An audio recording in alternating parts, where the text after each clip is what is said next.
নারায়ে তাকবীর যারা দিয়েছেন তারা না বুঝে দিয়েছেন। নারা শব্দের অর্থ কি বুঝেন নাই? নারা শব্দের অর্থ হলো বেহুদা চিৎকার, নিরর্থক চিৎকার।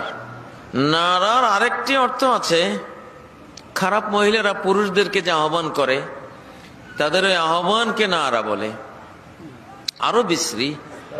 নারায়ে রিসালাত ইয়া রাসূলুল্লাহ, এই তাকবীর দেওয়া যাবে কিনা?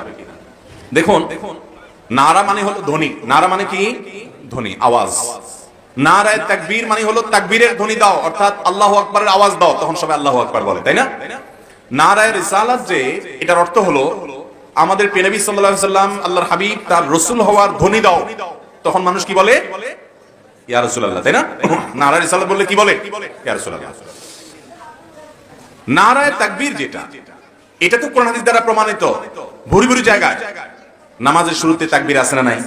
আজানে তাকবীর, বড় কোনো কিছু অর্জন হলে তাকবীর, উপরের দিকে ওঠার সময় তাকবীর, বহু জায়গায় তাকবীর আছে। জিলহজের প্রথম দশকে প্রচুর পরিমাণে তাকবীর আছে, ঈদের নামাজে যাইতে তাকবীর আছে, হ্যাঁ, বিভিন্ন সময় তাকবীর আছে।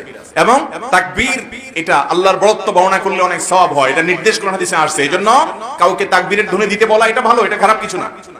কিন্তু নবী করিম সাল্লাল্লাহু আলাইহি সাল্লাম আল্লাহর রাসূল এই কথার ধ্বনি দাও এটা বললে হে আল্লাহর রাসূল বলা, এটার কোন নির্দেশনা কোরআন হাদিসে কোথাও তো নাই। সেই সাথে নারায়ে রিসালাত মানে রাসালাতের ধ্বনি বা রাসূলের ধ্বনি যেটাই বলেন, এটার জবাবে ইয়া রাসূল, হে আল্লাহর রাসূল বলাটা কিভাবে মানে মিলে কিভাবে? তারপরেও যদি আপনি টেনে টুনে বলেন ঠিক আছে, মানে তাকে আল্লাহ রাসূল হিসেবে আমরা স্বীকার করছি, সেটা আমরা বললাম, তাহলে আমার প্রশ্ন হলো ইয়া রাসূলুল্লাহ বলছেন, রাসূল আকরাম সাল্লাল্লাহু আলাইহি ওয়াসাল্লাম কি এখানে উপস্থিত আছেন? তাহলে আপনি ইয়া রাসূলুল্লাহ কোন হিসেবে বলছেন? আপনি যে দুরূদ পড়তেছেন নামাজের মধ্যে, সেই দুরূদেও তো নবী সাল্লাল্লাহু আলাইহি ওয়াসাল্লাম শিখান নাই আল্লাহুম্মা সাল্লি আলা মুহাম্মাদ ওয়া আলা আলি মুহাম্মাদ শিখাইছেন। তার কবরের পাশে, তার রওজার পাশে যান, সেখানে গিয়ে ইয়া রাসূলুল্লাহ বলেন, সেটা একটা ব্যাপার। কিন্তু আপনি দূর থেকে বসে ইয়া রাসূলুল্লাহ বলতেছেন, আপনি নারায়ে তাকবীর থেকে আমার নবীর রিসালাত কেটে দিয়েছেন। এটা খারিজিয়তের কাজ, এটা কখনো সুন্নিয়তের কাজ হতে পারে না।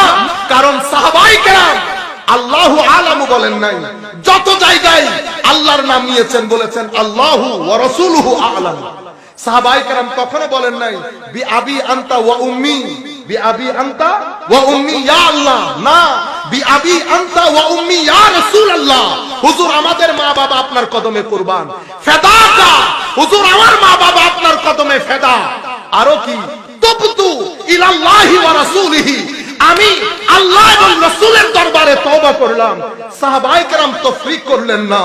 আপনি খারিজিয়তের বাতাস দেওয়ার জন্য উম্মতের সিনা থেকে আকীদায়ে ইশক, আকীদায়ে আদব, আকীদায়ে তাজিমকে খতম করার জন্য, উম্মতকে আহলে সুন্নাত ওয়াল জামাতে 1300 বছরের আকীদা থেকে দূরে রাখার জন্য পুরা বাংলাদেশের মধ্যে খারিজিয়তের এক জাল বসানো হয়েছে, জাল ছড়ানো হয়েছে।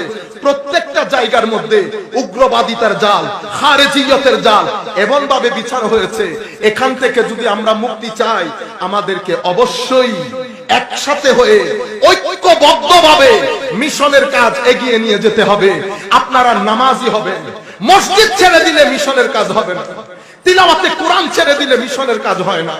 আপনার ভিতরে যদি নাজাসাত থাকে, তাহারাত শিখতে না পারেন, তাহলে মিশনের কাজ হয় না। সুন্নিরা বেশি দরুদ পড়ে, সুন্নিরা দরুদ পড়ে কারণ দরুদ সুন্নিয়তের আলামত, দরুদ সুন্নিয়তের আলামত। বেশি দরুদ পড়বেন, আমার নবী বলেছেন একবার পড়বে 10 বার দেখে। ও দরুদ পড়বো না, দরবারে বিদায় বলছি আর কি, দরবার না হলে বলতাম না, সাহস করে। আর উলামায়ে কেরাম থাকলে একটু সাহস লাগে।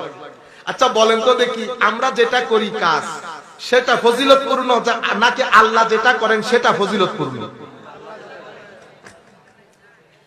চিন্তা করে বলিয়েন, পরে দুঃখে পড়ে যাবেন। আমরা কাজ যেটা করি সেটা ফজিলতপূর্ণ হবে না আল্লাহরটা ফজিলতপূর্ণ হবে?